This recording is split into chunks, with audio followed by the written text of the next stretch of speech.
Yo mga par, ilang linggo na natin natatamasa ang sobrang tumal. Tipong isang oras bago pasukan. Kwento ko lang sa inyo mga tumal na nararanasan ko kay G sa loob ng 5 years ko pagiging Grab food rider. Unang biyahe ko nga pala sa Grab Express pa ako nun. Year 2021 pandemic, part-time ko pa lang ang pagiging rider. Security guard din kasi ako ng mga panahon na yon. Unang biyahe ko sa Express, naka 600 pesos ako. Laking tuwa ako na hanggang sa naon na ang Grab food service ko, kaya nagdesisyon ako mag-resign at full time ang pagiging Grab food rider. Pinayo din kasi sa akin ng binang kong babae na mas mag-focus ako sa pagiging rider dahil mahilig talaga ako magmotor. At baka nga mas lumaki pa ang kita ko. Shoutout sa'yo, ma. At yun, simula no, nag-Grab food rider na ako.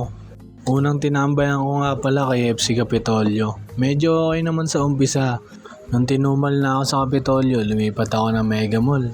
Paglipat ko sa Mega Mall, akala ko malakas na. Ganun din, mas lumala pa mga par. Halos 3 years ako bago pasukan doon. Tinaga ko lang yun mga par kasi iniisip ko hindi naman lagi matumal. Saka sinanay ko yung account ko mga par na hindi nagtatop up kasi may nakapagsabi sa akin na tropa na maganda nga daw yung ganun kasi mas lalakas na yung account mo. Tinaga ko lang mga par. Kahit kumikita ako 1,000, 1, 2, okay na sa akin yun. Masaya na ako dun. Pero talagang may tumal. Minsan 2 oras. Tapos ito na nga, lumipat na ako ng Makati Hub kasi may nakapagsabi din sa akin sobrang lakas daw sa Makati Hub. Lumipat ako doon ko sinanay yung account ko. At yun na nga mga par, nakaka 1.8, 1.9 na ako sa loob ng 12 oras. Sobrang saya ko na noon mga par kasi hindi na ako tinutumal. Alam mo ang sekreto? Huwag na huwag ka magka-cancel at laging good service sa mga customer.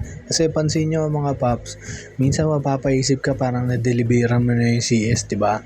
Kaya nangyayari yun kasi nirate ka nila ng 5 star, natutuwa sa serbisyo mo. Kaya ang ginagawa ng system ni Grab, pag alam niya yung account na maayos, doon niya ibabato yung mga booking. Kasi alam ni Grab na hindi ika-cancel ng rider. Kaya ang payo ko sa inyo mga par, wag na wag kayong magka-cancel. Tapos kung ano ibigay sa inyo ng booking, labanan nyo lang. May bayad naman lahat ng booking eh. Kaya nga tayo nag-rider, diba? Para kumita. Yun lang mga par, sipag at diskarte ng ride safe palagi mga par.